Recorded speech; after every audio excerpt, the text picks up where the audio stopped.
25 rue Sainte-Ursule, en face de l'Agora de la danse, donc c'est très facile. Les belles lettres en fer que vous avez, vous tournez la tête et vous tombez sur le Centre culturel italien. Nous organisons des conférences, nous organisons des cours de langue à tout niveau. Et quelquefois, nous venons au Gazette Café pour faire ce qu'on appelle des conférences hors les murs. Et ce soir, donc, Annie va continuer pour vous présenter notre invité.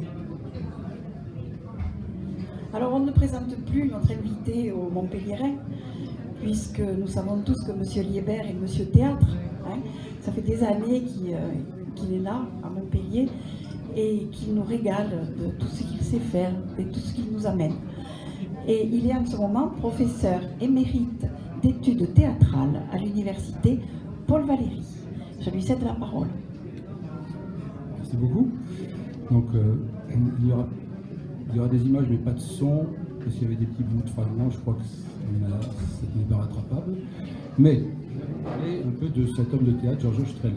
Pourquoi? Il y a 2 ans, au Printemps des Comédiens, certains d'entre vous ont peut-être vu Arlecchino, serviteur de 2 mètres, et qui est une sorte de spectacle légendaire qui continue à tourner autour du monde et à avoir du succès, à faire rire les grands et les petits, comme on disait.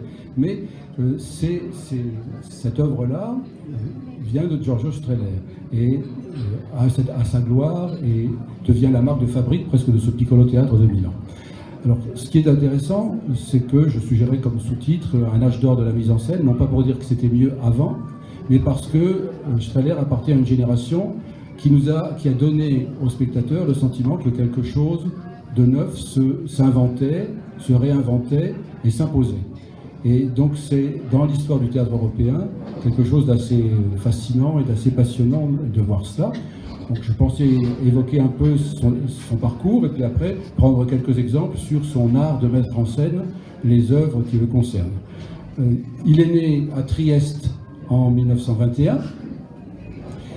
Et il va venir vers l'âge de 7 ans à Milan, et donc il va ensuite être toute sa vie un Milanais et rendre glorieux un minuscule théâtre qu'il va ouvrir en 1947 avec quelqu'un qu'il a rencontré pendant ses premières tentatives pour devenir acteur dans des troupes à partir de 38, 39, 40. Pendant la guerre, il fait des tournées aussi.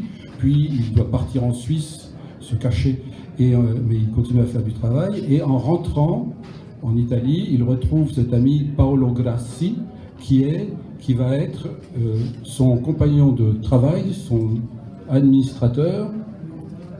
J'ai choisi un peu une photo très fine des années 50 avec le petit chapeau. Et donc ces 2 Italiens, milanais, tout à fait passionnés par le théâtre, mais qu'ils découvrent, et pour lequel ils n'ont pas de référence réelle, décident de se lancer dans la constitution d'un théâtre qui s'adresserait au plus grand nombre et avec une idéologie proche de la gauche, du Parti socialiste et du Parti communiste de l'époque, etc. Avoir l'ambition de faire un théâtre qui s'adresserait au plus grand nombre, en reprenant la formule d'un théâtre d'art accessible à tous, qui est emprunté au tout début des aventures à Moscou de Stanislavski et Nemirovitch Danchenko. Il y a donc cette utopie, et ils vont porter cette utopie pendant un certain temps, c'est-à-dire jusqu'à leur disparition, et en ayant aussi l'idée, surtout pour tous les deux, de faire un théâtre européen. Strehler revendiquait beaucoup le fait qu'il était, que sa mère était d'origine française, son père d'origine autrichienne, et il était trilingue. Et il a constamment travaillé dans les 3 langues, montant des spectacles en allemand, en français, et bien sûr, et principalement en Italie. Donc le point de départ, c'est ce moment de 1947 où ces 2 élèves, mais sans véritablement formation, vont se lancer dans ce travail. Strehler, d'abord par curiosité, a accepté de faire quelques mises en scène, et il s'est rendu compte, ça lui a plu, au point d'ailleurs d'abandonner son ambition d'acteur, et il a quitté son statut d'acteur pour devenir une sorte de délégué des acteurs, et il se désignait comme un metteur en scène fait pour ça. Et c'est le premier élément. Le 14 mai 1947, on s'installe et arrive et se crée ce piccolo théâtre de Milan. C'est un rue Rovello, pas loin du Dôme. C'est un cinéma qui a été en partie détruit pendant la guerre et qui est minuscule, 450 places, une scène exiguë. C'est vraiment pas un instrument idéal, mais ils l'investissent. Et ils vont, en quelques années, rendre ce petit piccolo théâtre de Milan célèbre dans le monde entier. Pourquoi? Bien parce qu'ils se mettent à inventer un théâtre en faisant eux-mêmes des découvertes. C'est-à-dire qu'ils ont appris le théâtre en le faisant. D'un côté Strehler comme ça, et Paolo Grassi qui lui aussi a renoncé à être acteur ou metteur en scène, et qui devient un administrateur hors pair pour sa génération. Et c'est souvent, dans les grandes aventures théâtrales, cette alliance-là est nécessaire, de quelqu'un qui est plus artistique et de quelqu'un qui a un savoir-faire, une entre-gens, une force de persuasion incroyable. Et je crois que Paolo Grassi était capable de décrocher n'importe quel contrat ou d'organiser une tournée n'importe où dans des conditions incroyables, et ça marchait. Et ça fonctionnait, il n'y avait pas d'incident. Et il a constamment poussé à la roue toute l'équipe de cela. Donc l'idée aussi, c'est d'avoir cette fois-ci un théâtre stable, théâtre stabile. Il n'y en a pas en Italie au sortir de la guerre. Et l'état du théâtre italien n'est pas brillant, disons, comme ça, à cette époque de l'année, à cette époque du siècle. Et il va faire ça alors, en demandant aide au pouvoir public, qui vont accepter, et en ayant une activité régulière, c'est-à-dire un lieu où il y a une programmation qui permet à un public de venir voir autre chose, d'arriver là-dedans. Et il se lance comme ça à l'aveuglette dans les premières saisons, avec une intensité de travail hallucinante, si j'ose dire. Strehler mettait en scène au moins une dizaine de spectacles, il signait au moins 10 mises en scène par an. Et à certaines années, comme il était presque le seul metteur en scène de l'équipe, il en a fait 20, sans compter les opéras. Et donc, il y a là, pendant quelques années, une sorte de frénésie théâtrale qui s'empare de lui. Il passe sa vie en répétition, avec des horaires extensibles à l'infini, et des groupes, des gens qui travaillent et qui suivent avec lui. Il sait leur donner ça, et ils explorent. Et donc, il joue, pas n'importe quoi, mais il joue beaucoup de pièces pour essayer d'explorer le répertoire du grand théâtre européen. La première année, donc, ça commence simplement en fin de printemps, au mois de mai. Il joue Les Bas-fonds de Gorky, Les Nuits de la colère de Salacrou, qui est une des pièces françaises qui existe sur la Résistance, et Le Magicien prodigieux de Calderon, et Le serviteur de 2 mètres d'un certain Goldoni, qui va petit à petit changer de titre et devenir Arlecchino, pour que le monde entier se souvienne que c'est de cela qu'il s'agit, sur ce spectacle que vous avez peut-être pu voir et qui est une légende et qui continue à exister encore aujourd'hui, prépare une prochaine tournée, le Piccolo Théâtre de Milan, pour aller montrer cet art particulier-là. Donc il joue ça, dès la 2e saison aussi, 47-48, Le Corbeau de Gozzi, donc l'autre auteur du 18e qui est concurrent de Goldoni, et ce spectacle-là va immédiatement être joué à Paris avec succès. La Tempête de Shakespeare, La Mouette de Tchekhov, Les Géants de la Montagne, I Giganti della Montagna de Pirandello. Et donc, en plus de là, j'ai cité 4 titres, il y en a derrière 6 autres, et cette folie douce accompagne le travail théâtral de Strehler, qui est lui-même en train d'apprendre. Il n'est pas arrivé en disant ben voilà, j'ai codé mon métier, je suis un grand metteur en scène. Non, il dit je suis comme vous, et il découvre comment traiter la lumière, comment traiter le son, comment traiter les costumes, tout cela en même temps. Et donc on pourrait considérer que c'est un homme qui n'a pas de maître, non pas au sens idéologique du terme, qui se révolterait contre eux, mais au sens tout pragmatique du terme. Personne ne lui a appris à faire du théâtre. Il n'y avait aucun enseignement de la mise en scène dans le théâtre italien jusqu'alors, et les mises en scène étaient d'un niveau, n'existaient pas pratiquement, ce qu'on entend par mise en scène. Et il est de cette génération qui va donner du sens à ce terme, qui va faire comprendre cela, et qui va travailler ensuite avec des artisans du théâtre, et avec des artistes, des interprètes, et des auteurs, et tout ce qu'il faut, et avec un public qui va lui aussi découvrir cela. Et donc les maîtres, il en a quand même toujours cité 3, jusqu'à la fin de sa vie.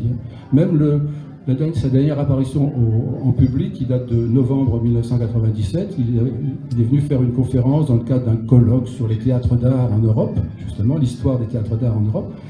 Et sa conférence se déroulait au Vieux Colombier, c'est-à-dire sur la scène du théâtre de Jacques Copeau. Alors lui, toute sa vie, a dit, un de mes premiers maîtres, c'est Jacques Copeau, qu'il n'a jamais rencontré, Copeau était mort en 1938, mais dont les propos sur le traité ONU, sur l'actrice, sur le fait de se débarrasser de tout ce qu'il y a sur scène et qui dérange, comment s'y prendre pour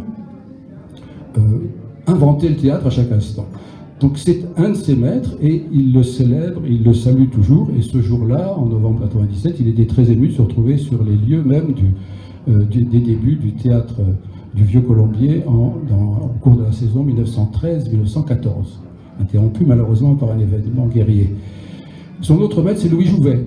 Là aussi, toute sa vie, il va citer Louis Jouvet. Alors là, il l'a rencontré, lui, quand même. Il est venu à Paris, il l'a rencontré après la guerre, donc, dans la dernière partie de la vie et de la carrière de Louis Jouvet. Il le voit dans les années 49, 50, mais Louis Jouvet meurt en 51.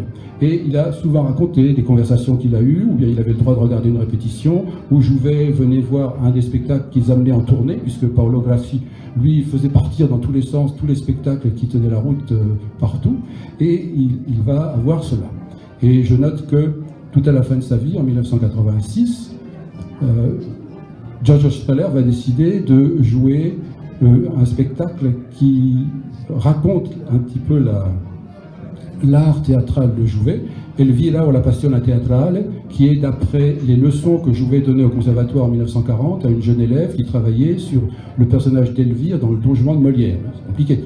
Mais un spectacle en français avait été fait par Brigitte Jacques, il a vu celui-là, il se l'est approprié, Giorgio Strehler, et il a joué ce spectacle-là en 86, et il l'a repris tout à la fin de sa vie, l'année de sa mort, en juin 97.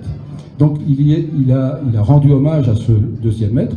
Le troisième maître qu'il cite toujours, c'est Bertolt Brecht. Alors là, c'est plus sérieux, c'est plus un maître. Je veux dire par là que, assez paradoxalement, on pourrait croire que Brecht était une sorte de monstre, de génie des alpages réfugié dans son travail sur la distanciation et tout ça. Mais Brecht lui-même a eu une carrière théâtrale très brève. Après la guerre, il va enfin revenir en Allemagne, il est exilé depuis 1933, et il va fonder le Berliner Ensemble, et c'est là qu'il va faire une série de spectacles éblouissants pour tous les gens qui l'ont vu. Là encore, on a des générations de critiques, de témoins, de spectateurs qui disent « mais je ne savais pas que le théâtre, ça pouvait être ça ». Roland Barthes avait déclaré qu'il n'allait plus au théâtre depuis qu'il avait vu les spectacles du Berliner Ensemble, parce que tout le reste lui paraissait lamentable. Donc c'est vous dire l'impact de cela. Et Strehler va voir Brecht à Berlin et entre en contact avec lui, et fait historique considérable, Bertolt Brecht va venir voir la mise en scène de Giorgio Strehler en février 1956 à Milano, l'opéra de 4 sous. L'opéra de Trisolda, ça dépend des langues, c'est des fois 3 sous, 4 sous. Dans la pauvreté, elle se joue à quelque chose près là-dedans. Donc c'est un spectacle qui, là encore, va, alors, pour la renommée de Giorgio Strehler, être très fort, puisque Bertolt Brecht déclare que c'est un spectacle magnifique, que la mise en scène est formidable, et qu'il souhaite que désormais Strehler monte ses spectacles en Italie, en italien, parce qu'il a vu en lui quelque chose comme ça. Ils se sont très très bien entendus. Il y a une belle histoire où Brecht est arrivé au dernier moment à Milano, Paolo Grassi le convainc, l'emmène, et il vient voir la fin d'une répétition, et donc il rentre dans la salle doucement, il s'assied, et au bout d'un temps, il commence à rigoler. Mais simplement parce que ça lui plaisait bien, cette pièce-là, comme s'il avait oublié qu'elle était de lui. Et alors, Strehler est en train de répéter, monter sur le plateau, redescendait, puis ses acteurs disent « Enfin, c'est énervant qui c'est dans la salle, là, qui fait tout ce bruit, qui rigole quand même, on est en train, c'est ce soir la première, on ne sait pas. » Et alors, il dit « Mais messieurs, c'est l'auteur !» Il est redescendu dans la salle, et après ça, Brecht a été particulièrement positif et enthousiaste pour tout ce qui s'était passé là-dedans. Donc, c'est cette idée-là. La première idée, c'est apprendre, merci, j'étais assoiffé, apprendre à faire du théâtre. Cette effervescence constante d'activité au Piccolo Théâtre de Milan, et ailleurs, partout où il va, il rentre dans la salle de répétition, et il en sort que quand on l'oblige à en sortir, presque, comme ça. Mais il est toujours prêt à rajouter 2 ou 3 heures de répétition, si c'est possible. Et cette quantité de spectacles hallucinante, 30, 40, 50, 60 jusqu'aux années 56, puis de la même façon jusqu'aux années 68, si je prends par grande articulation de temps, il n'arrête pas d'arriver dans une sorte de frénésie. Quelle méthode? J'ai pas compris. La photo de Katsu. Ah oui. Voilà. Alors là, c'est la photo où vous voyez Paolo Grassi sans son chapeau. C'était un bel homme quand même. Là, j'ai été un peu taquiné, le personnage absent. Bertolt Brecht, c'est celui qui est au milieu, qui a l'air un peu rêveur. Et Giorgio Strehler a l'air content. Et donc, vous avez ces trois-là qui ont fait cet opéra de Katsu. Et voici là une photo splendide de cette première représentation en italien de la pièce, parce que le théâtre de Brecht était inexploré et inexploité dans ce contexte-là. Et vous avez Pichum, le personnage ventru, et Milly qui chante Jenny des Lupanars. C'était un succès fou, une sorte et c'est resté dans la troupe un spectacle de référence. Strehler en a fait plus tard une ou deux ou trois autres versions, mais là en revanche, quand on voit les documents, quand on voit les photos, on a l'impression que celle-là est particulièrement réussie et a un charme fou. On est dans l'esthétique aussi cinématographique des films des années 20 et 30 et qui correspondent à la création. L'opéra de Katsu a été créé en 1928 à Berlin, avant le grand désastre. Et autour de Brecht, Strehler va monter La Vie de Galilée avec ce dispositif scénique de Luciano Damiano. Il a travaillé principalement de sa vie avec 3 décorateurs. Et constamment, il revenait vers eux et il travaillait longuement et avec des mises au point très belles et des décors incroyables. C'est-à-dire là, vous devinez bien qu'il s'agit de la machinerie du Vatican et que Galilée va tomber dans le piège, elle va être condamnée par l'Église malgré tous ses efforts pour faire reconnaître ou admettre ses théories. Et donc le dispositif scénique, comme le veut le théâtre de Brecht, mais encore faut-il trouver comment s'y prendre, vient aider à comprendre la complexité des situations et en même temps la violence de ces situations. Et vous avez là la confrontation entre Galilée et celui qui est d'abord que cardinal et qui va devenir roi. Il y a une scène magnifique dans la pièce où il revêt petit à petit son costume de pape, et une fois qu'il est habillé en pape, il dit non à Galilée, à qui il avait dit oui auparavant, parce qu'il aimait beaucoup et parce qu'il était en plus scientifique, ce cardinal-là.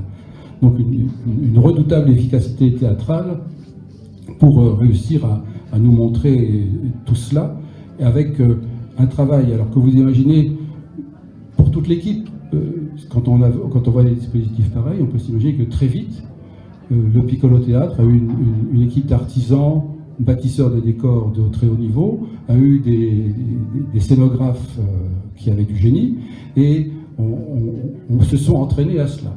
Et alors, dans sa méthode de travail, Strehler faisait tout en même temps.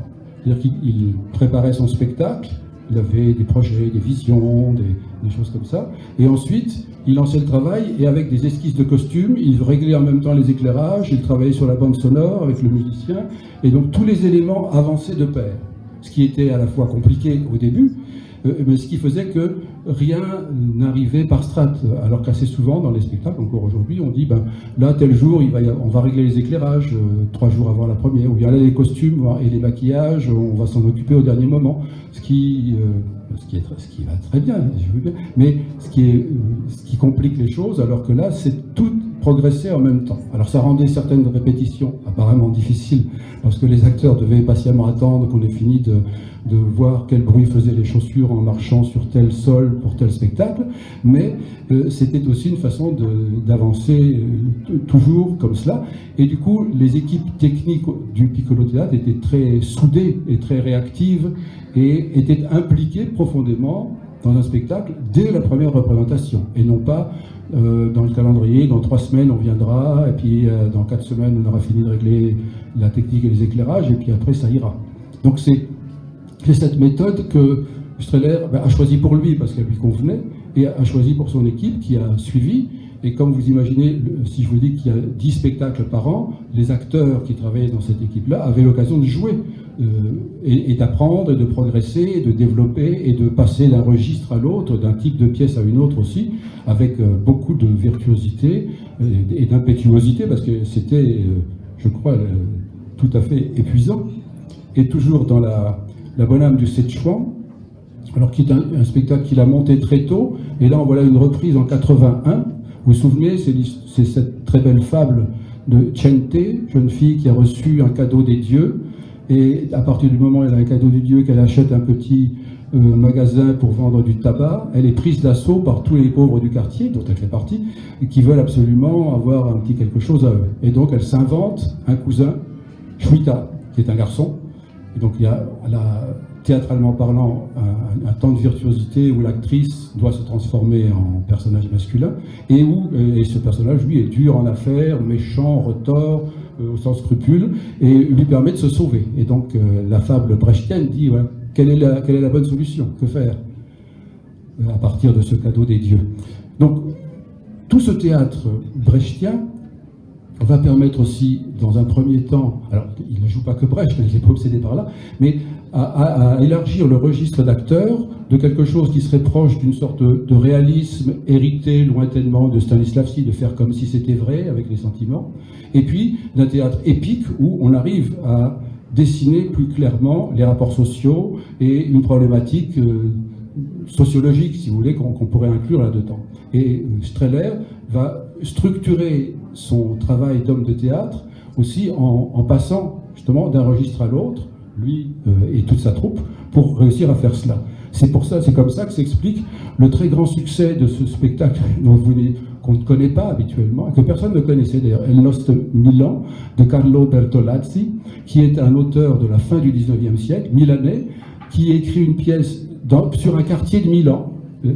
Le lieu principal, c'est une cantine où les gens viennent avoir un peu à manger à midi, et il y a une porte qui donne d'un côté sur la ville pauvre et puis de l'autre côté sur la ville moins pauvre, disons. Et est-ce qu'on peut franchir cette porte pour aller vers un autre monde? Et la pièce a cette vertu-là et a, là encore, un gros succès à Milan et fait surgir cet auteur oublié du néant et le rend très célèbre. Lorsque le spectacle est présenté à Paris, alors c'était l'époque où le philosophe Louis Althusser était le grand penseur de l'époque, penseur marxiste. Et il écrit, il n'allait jamais au théâtre, mais il va voir ça, et il écrit un article retentissant et brillant, bien sûr, pour démontant cette pièce et son idéologie, expliquant comme ça. Du coup, tous les étudiants allaient voir ce spectacle-là, parce qu'ils pensaient que c'était aussi une leçon de réflexion politique, et en même temps, c'était surtout un très beau spectacle, donc 3 décembre 1955, la première, et donc un spectacle qui a été repris régulièrement et qui a sorti de l'oubli un auteur milanais. Parce que là, quand on parle de Strehler, souvent on dit il montait que des classiques. Non, il a vraiment monté de tout. D'abord, il a monté des contemporains, à lui, après tout, Brecht est son contemporain, Salacrou est son contemporain. Il revendique le fait d'avoir été le premier à avoir joué Caligula de Camus, et il a sollicité de nombreux auteurs italiens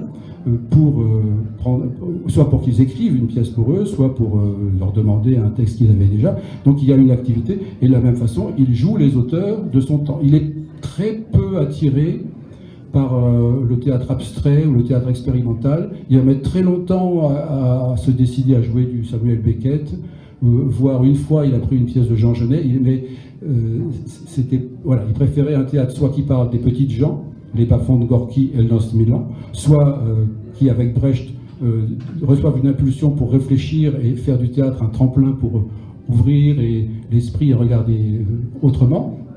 Et d'autre part, un théâtre, effectivement, qui se tourne vers des grandes figures classiques pour approfondir l'art du théâtre, puisqu'il fait un théâtre d'art. C'est aussi cela.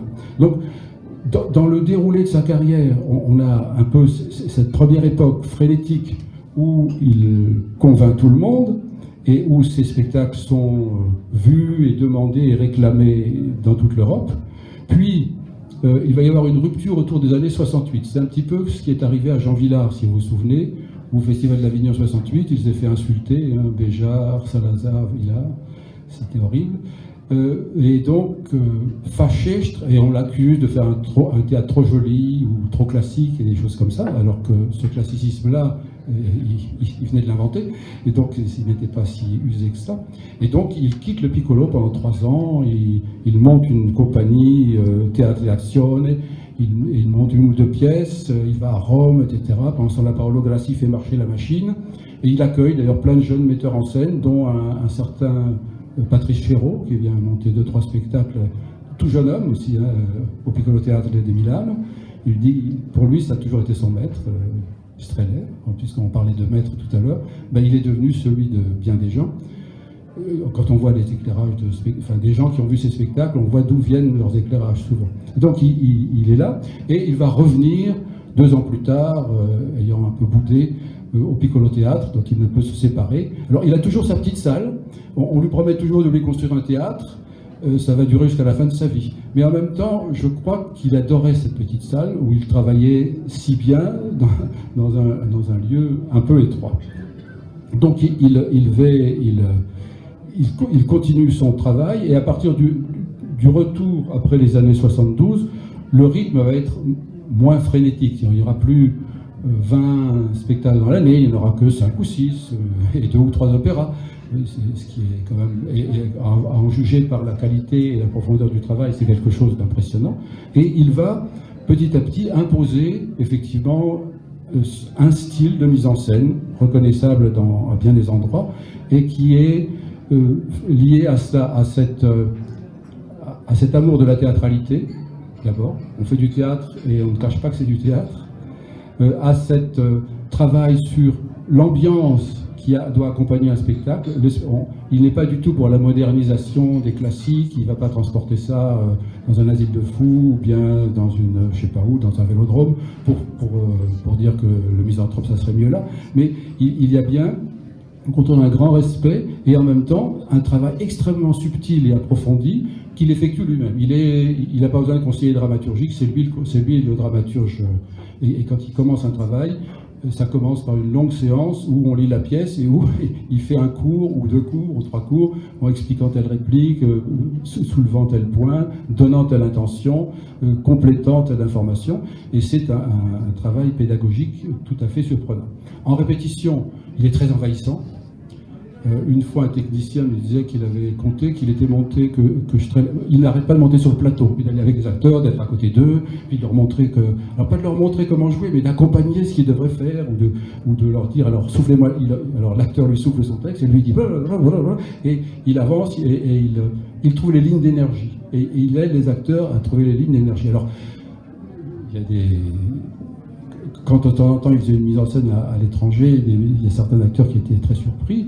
Quand il avait monté la trilogie de la villégiature à la Comédie Française, beaucoup d'acteurs se plaignaient en disant, mais enfin, qu'est-ce qu'on fait? On est en costume toute la journée, et puis là, on va juste d'un coin à l'autre, mais parce qu'on n'a pas bien fait le son qu'il fallait pour traverser la scène, ça ne va pas. Et voilà. Mais il monte 100 fois, 200 fois sur scène, il redescend, il monte, il redescend. Il fait des répétitions publiques, parce qu'il estime que c'est bon pour tout le monde, et alors, c'est passionnant, et puis des fois il y a plein de gens, alors ils commencent à faire une leçon de théâtre au beau milieu de la répétition et tout ça, mais les acteurs sont totalement enveloppés par ce qu'il est en train de faire et embarqués par cela. En même temps, chacun à sa façon trouve par où il faut passer pour jouer les rôles qu'il est, et les acteurs qu'il a ont eu des carrières d'acteurs magnifiques, justement à cause de cette intensité et richesse du travail. Et donc il avance ainsi, et il répète le plus possible. Alors je prends quelques exemples maintenant, non pas dans un sens historique, mais pour donner une histoire de cette manière-là. Donc une des images les plus célèbres, c'est cette trilogie de pièces de Goldoni, la villégiature. Vous savez, il y a une première pièce avant la villégiature, deuxième pièce pendant la villégiature, et troisième pièce, devinez, après la villégiature. Et on suit un groupe de personnages, et là encore, il s'agit de trouver l'atmosphère qui correspondrait à un XVIIIe siècle rêvé, théâtralisé, pas du tout réaliste ou sociologique au sens étroit du terme. Et vous avez là un mélange de cette image d'images peintes, pour les arbres, de travail sur la couleur. Alors avec ses éclairagistes et les projecteurs toujours nouveaux, alors là qu'ils utilisaient, ils arrivaient à des effets de lumière fabuleux, et une composition qui très picturalisée, parce qu'elle correspond peut-être à cette société un peu riche qu'il est en train de décrire, qui se livre aux caprices de cela, et un travail à partir de là qui va permettre aux acteurs de faire des choses extrêmement fines et subtiles, et qui prennent une importance extraordinaire. Je me souviens encore aujourd'hui du bruit des talons du jeune amoureux sur le sol lorsqu'il rentrait dans la pièce et qu'il s'approchait de la jeune fille dont il était amoureux. Ça a demandé du temps de répétition, Et ça peut paraître anodin, mais non, c'était justement à cela que le théâtre devait sa force, son pouvoir et sa beauté. Ou bien un autre spectacle très célèbre, c'est une pièce Baruf Akiogiot, qui est une pièce qui était inconnue de Goldoni, qui a été donc l'auteur favori, on peut dire, au fil des ans de Strehler. Il n'a cessé de parler de lui, de vouloir faire un film sur lui, de raconter sa vie, de faire des conférences, et puis de monter des spectacles, et des spectacles qu'on avait abandonnés. Cette pièce-là était pratiquement inconnue, sauf des savants, parce qu'elle racontait un bref instant de la vie des pêcheurs de Chioggia, qui est un petit port à côté de Venise.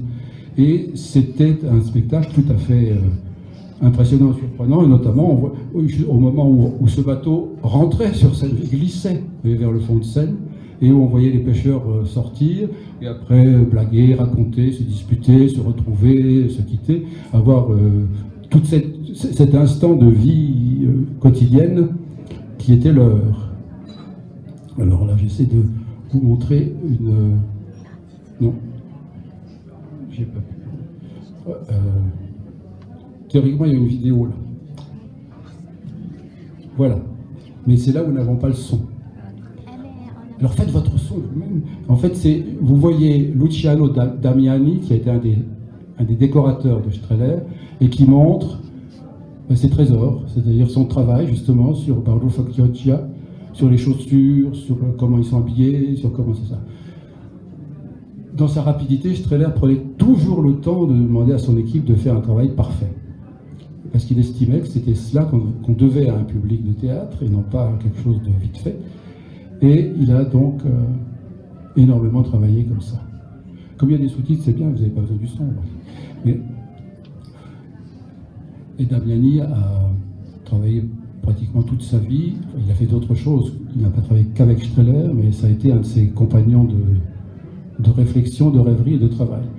Il disait qu'en fait, Strehler venait très rarement dans l'atelier.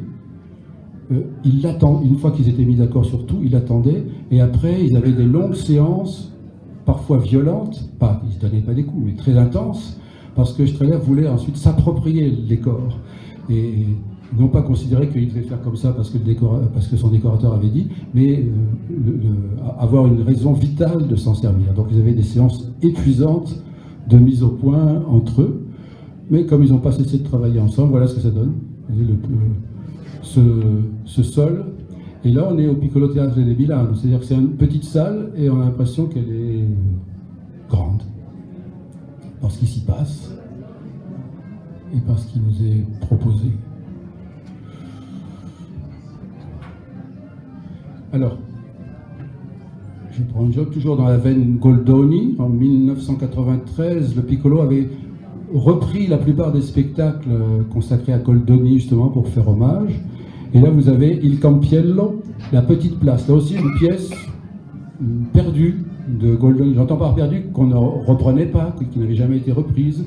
C'est dans une petite place, mais à l'écart des lieux où il y a beaucoup de monde, à l'écart des lieux où il y a le carnaval qui brille. C'est cette petite placette et on voit des gens de peu, comme on disait à une époque, qui habitent là et qui parlent en dialecte vénitien. Et il y a un personnage extérieur qui est un personnage de fonctionnaire qui loge là un certain temps, qui doit régler des affaires, et donc il y a une sorte d'observateur, de délégué un peu du public. La photo de Ciminaggi, c'est un photographe qui a accompagné Strehler toute sa vie, nous montre bien aussi deux traits caractéristiques de l'esthétique il n'y a pas qu'une seule esthétique, mais de cette esthétique-là, c'est la référence à la peinture, toujours, vous voyez, c'est un décor qui reprend des motifs qu'on a dans les petits tableaux vénitiens un peu partout, en même temps d'être très fonctionnel, il y a une zone de jeu, et puis d'avoir une communication avec la salle. À mon avis, quand même, Strehler est un amoureux de la boîte théâtrale italienne, mais il rêve toujours d'en sortir un peu. Alors pour certains spectacles, les acteurs vont descendre dans la salle, vont traverser le public, ou être là, juste au bord. Imaginez là, mais je n'ai pas la vidéo pour vous le montrer, il y a un moment, il se met à neiger. Alors ce n'était pas tout à fait de la vraie neige, mais c'était comme si, et toute la salle avait un peu froid, parce que quelque chose se passait, et on suivait les disputes. C'est des pièces de rien que faisait Goldoni sur le quotidien. Et je ne peux pas m'empêcher de penser que entre les bas-fonds de Gorky, il Nos Milan, Ballo Chiogiotte, etc., il y a là une veine théâtrale que Strehler a su repérer, développer et enrichir, et nous donner en partage, et nous montrer que le théâtre, c'est un lieu où on peut voir des choses pareilles, et qu'en même temps, c'est merveilleusement beau à voir. Que sa conception du théâtre d'art, c'est qu'on ne doit pas aboutir à un théâtre qui nous met dans un malaise profond, même s'il y a des pièces violentes, dures, mais dans un théâtre aussi, on a le sens de la beauté. C'est là où ce qu'il appelle le partage humain peut se faire.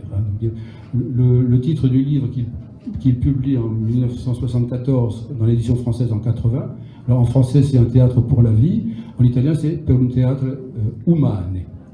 C'est le lieu de rencontre de l'humanité, des gens à qui on raconte des histoires et qui se sentent plus humains d'avoir eu la chance de pouvoir suivre cette histoire dans ces conditions-là.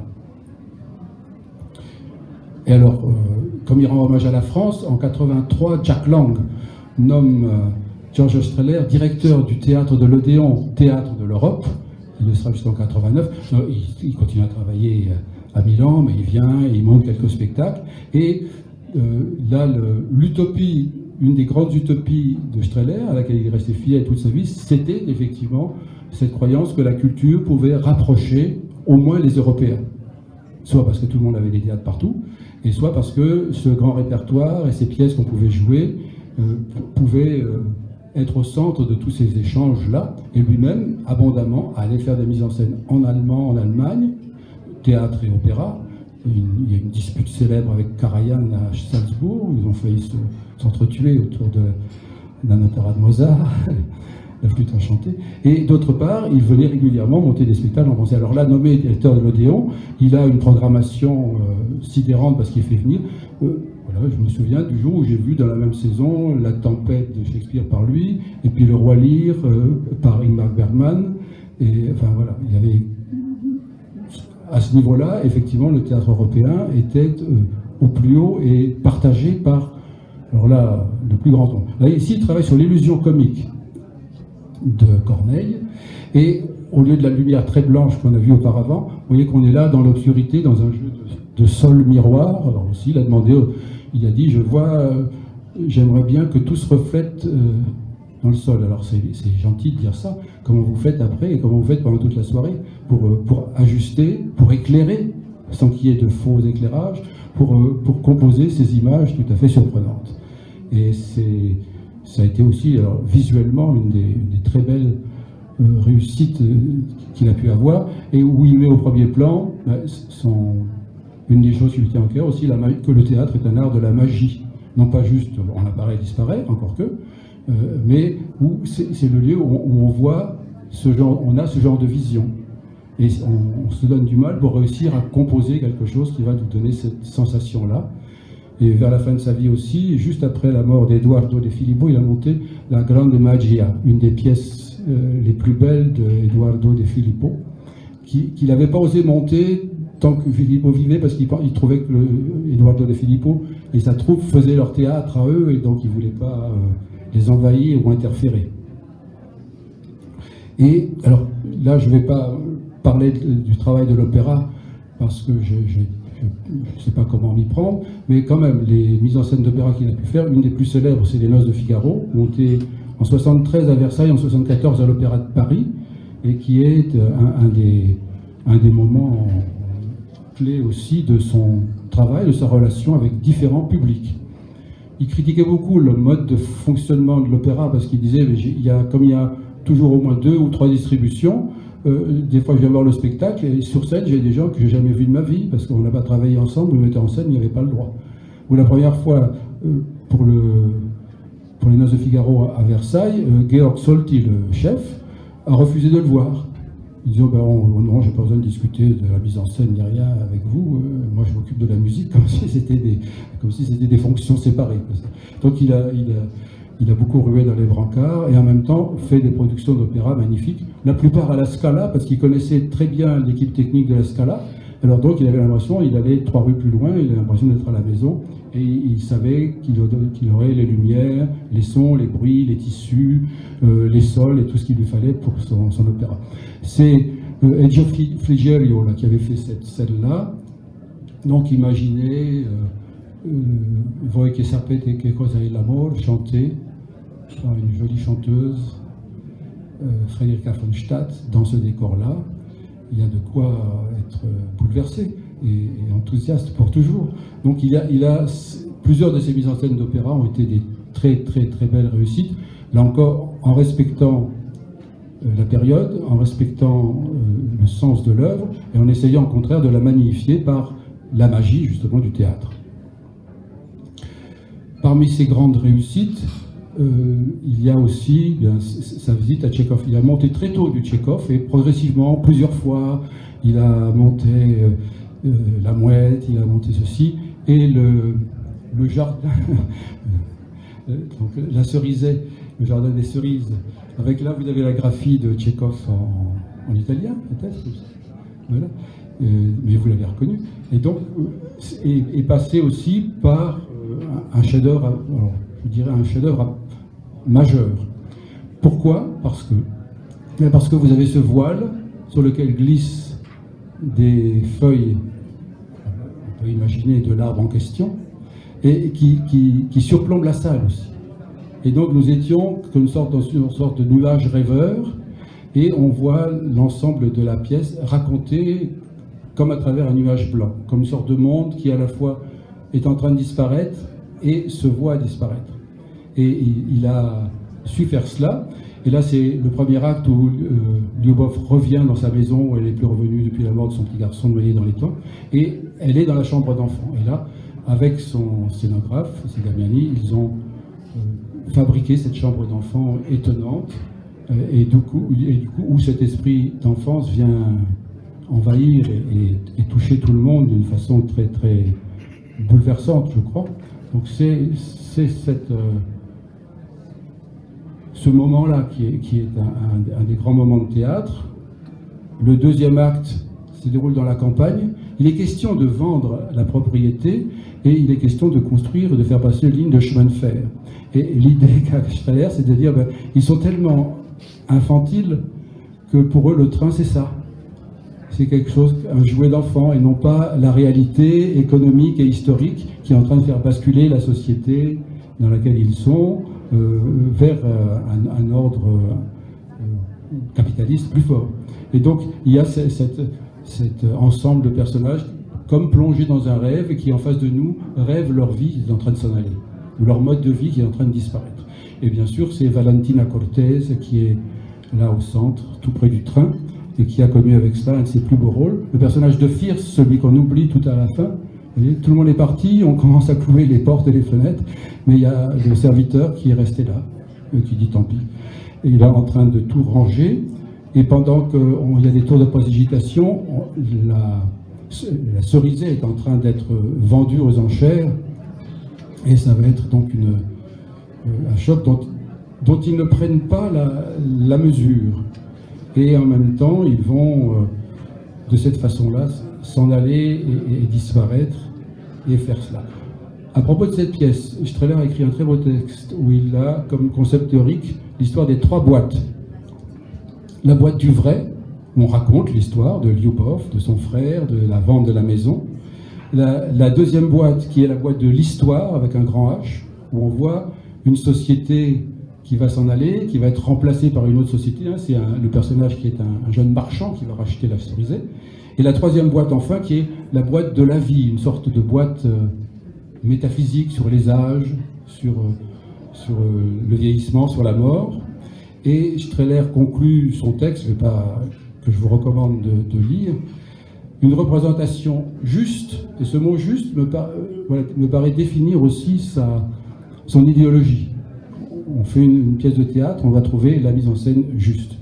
Alors, une représentation juste devrait nous donner sur scène les 3 perspectives réunies, tantôt en nous laissant mieux percevoir le mouvement d'un cœur ou d'une main, tantôt en faisant passer l'histoire devant nos yeux, tantôt en nous posant une question sur le destin de notre humanité qui naît et doit vieillir et mourir malgré tout le reste, Marx inclus.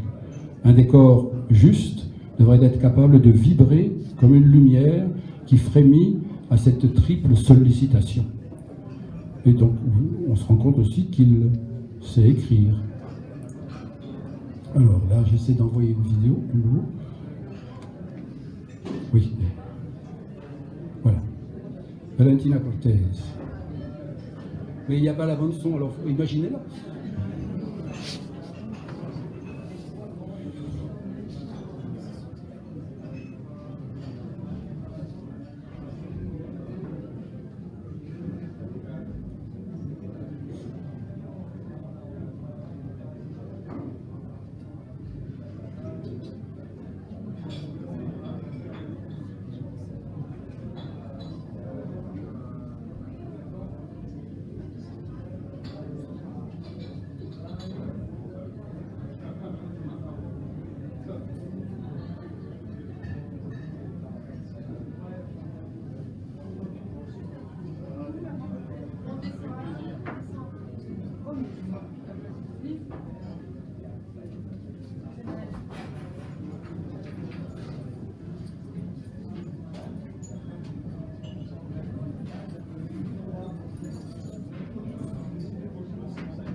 Et elle reçoit dans ses bras la petite voiture d'enfant qui appartenait à son fils disparu. Donc, voilà, quand une mise en scène nous porte au-delà de ce qui est dans le texte lui-même et nous amène aux portes d'un mystère plus profond, plus complexe et plus riche. Et vous voyez, ce mot palpitation n'est pas employé à la légère parce que l'ensemble du spectacle palpitait autour de nous. Alors, du côté du Roi Lear, là encore, qui a été une des grandes entreprises de sa vie, réussir à monter cette pièce sombre, terrible et puissante. Et vous voyez qu'on passe du registre tout blanc au registre tout sombre. Il y avait un sol qui était alors je ne sais pas comment ils avaient fait les décorateurs, mais d'une sorte de terre boueuse, noire, sur laquelle se jouait. Et on avait l'impression qu'on était dans une sorte d'anneau de cirque. Le Roi Lear se déroule à un temps qui est ahistorique, antéhistorique, qui n'est pas tout à fait situé, c'est pas une pièce du Moyen-Âge, c'est pas Richard III, c'est pas ces autres pièces. Et il a inventé donc ce dispositif avec un cyclo de fond, et sur lequel il y avait des passerelles de bois qui permettaient au hasard de s'inscrire. Et une lumière un peu glauque qui donnait un sentiment de malaise dans la représentation, mais au fur et à mesure que Lear allait vers la fin, le blanc gagnait. Peut-être grâce à Cordelia, lorsqu'il l'a retrouvé au dernier moment. Donc on le voit là perdre petit à petit la raison. À un moment donné, il va être coiffé d'une sorte de couronne de carton. Et on voit Gloucester se faire énucléer, on lui crève les yeux.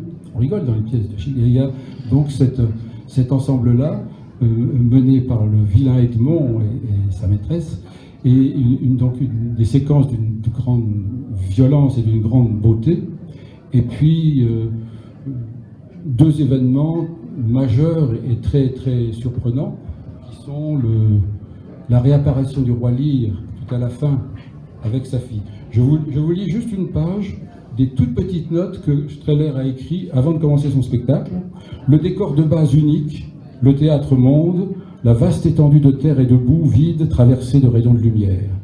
Les intérieurs des passerelles provisoires sur la boue, communication avec la salle, ne pas limiter le spectacle à la scène, les vrais vieux, avec des maquillages non réalistes, autour d'eux des jeunes gens avides, le fou et Cordelia, un seul et même acteur.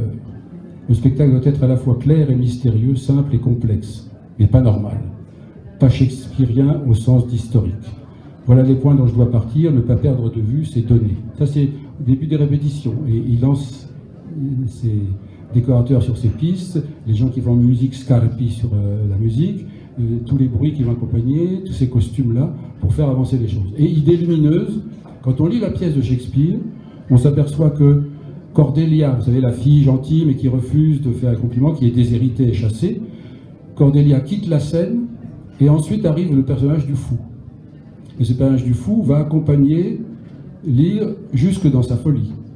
Et quand Cordelia va réapparaître, il la retrouve à un moment donné, elle a une grande belle rampe loge, il tombe dans ses bras, on a l'impression que le vieillard, qu'elle donne naissance à son père devenu fou, le fou n'est plus là.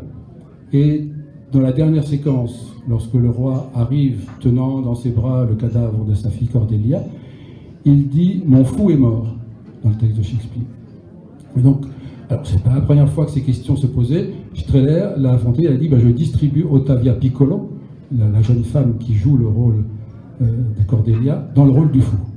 Alors imaginez le travail pour une comédienne, la chance prodigieuse de ça, mais en même temps, le sens. Alors il ne s'agit pas de dire qu'elle s'est déguisée en fou, il s'agit de dire que peut-être dans l'imagination brisée ou cassée du roi Lear, le fou et sa fille Cordelia représentent quelqu'un qui les aime profondément et radicalement, parce que le fou est fidèle et le suit partout.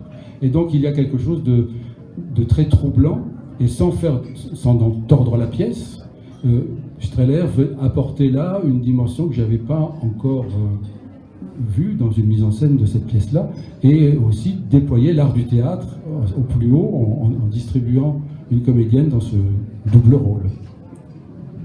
Lorsque le rideau d'arrière-scène se déchirait et qu'on voyait arriver la tête de Cordelia et Tino Carraro, qui était l'acteur principal, portait son cadavre, le jour où je l'ai vu, toute la salle a fait comme ça. Et ça m'est arrivé plusieurs fois en voyant des spectacles de Strehler de constater que le public soudain poussait un soupir ou recevait un choc ou réagissait physiquement, profondément à ce qui venait de lui être donné. Parce que c'était des moyens de théâtre, donc on savait bien que c'était pas vrai, mais qui avaient une telle puissance qu'on avait ce plaisir redoublé d'être confronté à cela. Et pour la tempête, là aussi, alors Luciano Damiano va longtemps travailler sur un dispositif qui ressemble beaucoup à une cage de scène à l'italienne. Il y a des rideaux, il y a un sol, le sol pouvait bouger en diagonale, et il y a toutes sortes d'éléments qui sont proposés, notamment des faux nuages, comme dans les anciens opéras, pour la rencontre de Ferdinando et de Miranda. Vous savez, Miranda, oh, brave new world that has such people in it, ce très beau rôle de celui. Et Ariel, Giulia Nazzarini, c'est une jeune femme qui jouait Ariel, qui volait dans les airs, accrochée par un filin. Et tout à la fin, quand il la libère, le filin s'envole et elle peut partir de son côté par là. Et dernier effet, Prospero, vous vous souvenez dans la pièce, Prospero est un magicien. Et tout à la fin de la pièce, il allait à l'avant-scène, comme le dit le texte, comme ça, il jetait son livre de magie, il cassait son bâton. Et à ce moment-là, derrière lui, tous les filins étaient détendus, tout le décor s'effondrait, comme un petit château, comme un jouet, comme ça derrière. Il descendait dans la salle, et alors là, selon les endroits, quittait la salle ou simplement revenait par celui, et à ce moment-là, le théâtre reprenait force et tous les filins se retendaient et le théâtre était prêt à nouveau accomplir sa magie. Donc une sorte, là aussi, d'hommage au théâtre, et pour raconter une pièce qui est une pièce sur la connaissance, sur l'initiation d'un personnage qui échappe à ses démons et qui va son chemin. Donc on avait, là encore, quelque chose de très puissant. Je vous montre un tout bref extrait de la captation du spectacle qu'on trouve au Piccolo Teatro de Milan, parce que là, il voulait qu'on voit les jeunes gens qui s'activaient en coulisses, c'est-à-dire sous la scène, pour faire la mère dans un procédé emprunté au théâtre à machine du XVIIIe siècle. Et alors, dans le film, nous, spectateurs, on ne voyait pas ça. On rentrait dans la salle et commençait cela. Donc, vous voyez, Carpi a travaillé avec lui comme musicien toute sa vie. Et donc, tous ces jeunes gens installent tout. Et ensuite, seulement, on va avoir une tempête théâtrale. Alors là, il n'y a de nouveau pas le son, vous n'allez pas entendre les bruits ou les effets, mais on a cette chose puissante. Donc on trouve, je vous signale qu'on trouve sur YouTube ou sur le net beaucoup, soit de séquences, soit des films, et qu'au Piccolo Teatro de Milan, ils ont des archives que vous pouvez consulter aussi avec des photos de tous les spectacles depuis le début, et dans certains cas, des enregistrements de ces pièces que l'on peut trouver, et même l'édition, par exemple pour La Tempête, vous avez l'édition du texte avec tout le travail de notes, il y a 200 pages de notes de Strehler préparant le spectacle. Non, mais cette réplique, qu'est-ce qu'elle veut dire? Mais parce que voilà, mais est-ce qu'on s'est trompé sur la traduction? Mais qu'est-ce qu'il faut faire avec ça? C'est ahurissant et réconfortant. Et donc, vous voyez les techniciens en train de faire du bruit et de s'évertuer pour que nous ayons le sentiment que ce soit une tempête de théâtre, mais presque comme pour de vrai. Et que le théâtre, tout simplement, est fait de ça.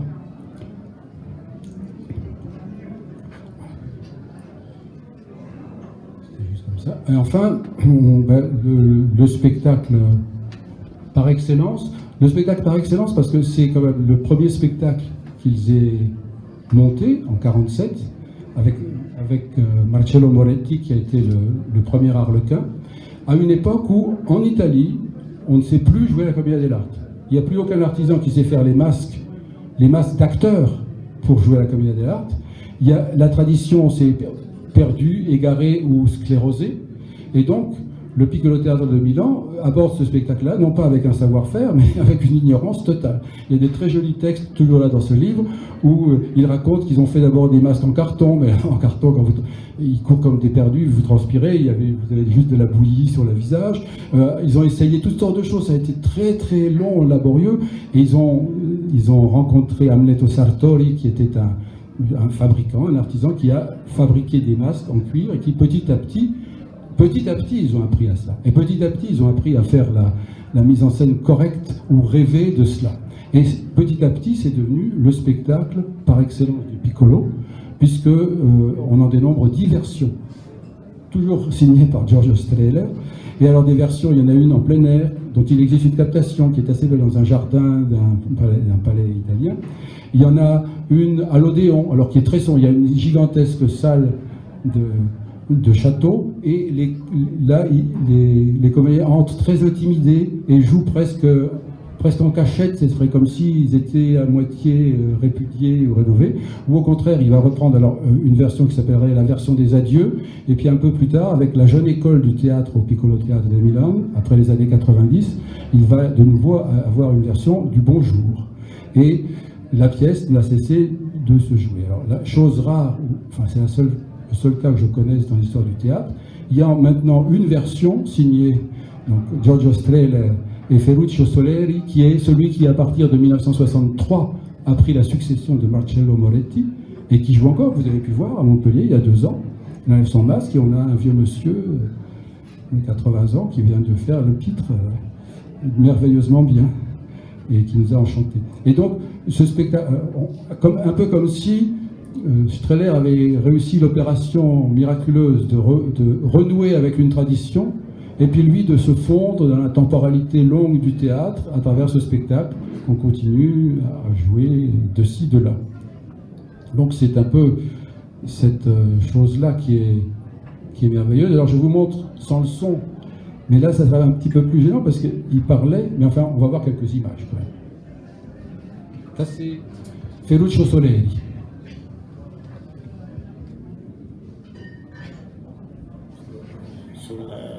Sulla commedia dell'arte, su quello che io ho imparato, ho ricostruito lentamente, perché la commedia dell'arte aveva perso la tradizione nel fine del Settecento e solo Giorgio Strehler nel 1947 ha cercato di No.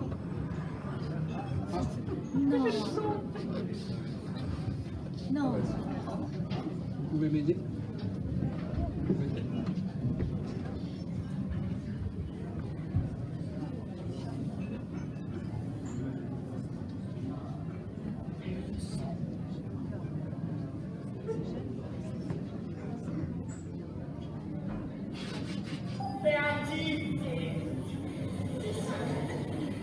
Il futuro cerco di comunicare le mie esperienze, le mie conoscenze su quello che è la commedia dell'arte, sulla commedia dell'arte, su quello che io ho imparato, ho ricostruito lentamente, perché la commedia dell'arte aveva perso la tradizione nel fine del Settecento e solo Giorgio Strehler nel 1947 ha cercato di riprenderla, e quindi continua in quella strada intrapresa da lui. Il concetto è con i proiettori di creare queste cose qui, hai capito? Allora, all'inizio questa roba qui comincia probabilmente con un cerchio di proiettori di HMI buttati che fanno un nodo centrale, no? Capisci? E poi dopo tu cominciano a prendere i gruppi. Quando, non so, il pantalone corre via, esce, il portone lo segue, boom, si spegne, poi tacca a prendere un altro, si incrociano, capisci? C'è un casino in aria continuo di raggi che si incrociano e lui fa il budino, facciamo il budino e lui solo nel buio totale, no? Non c'è niente, adesso solamente un paio d'ore su lui che in mezzo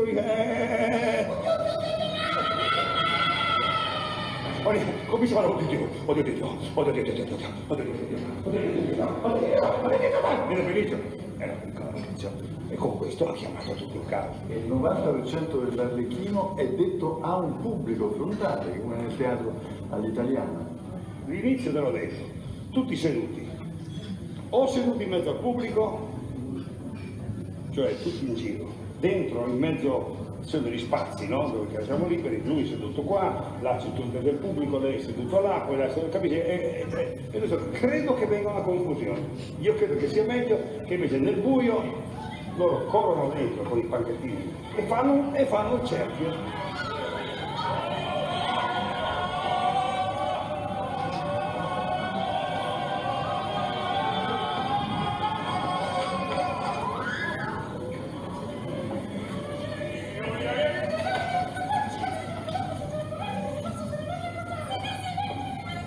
Hai capito? È qui. Hai capito? Non attaccati saremmo. Sono due compagnie che si formano. A questo punto si nasce un problema che dovremmo risolvere. Chi è che vince? La compagnia A vince sulla compagnia B. Come vince la compagnia A sulla compagnia B? Ma semplicemente che questa qui fa andare via, i soppiatori tornano subito sul posto, mentre gli altri stanno ancora andando verso il fondo e quando si voltano trovano il posto già preso dagli altri. Capisci?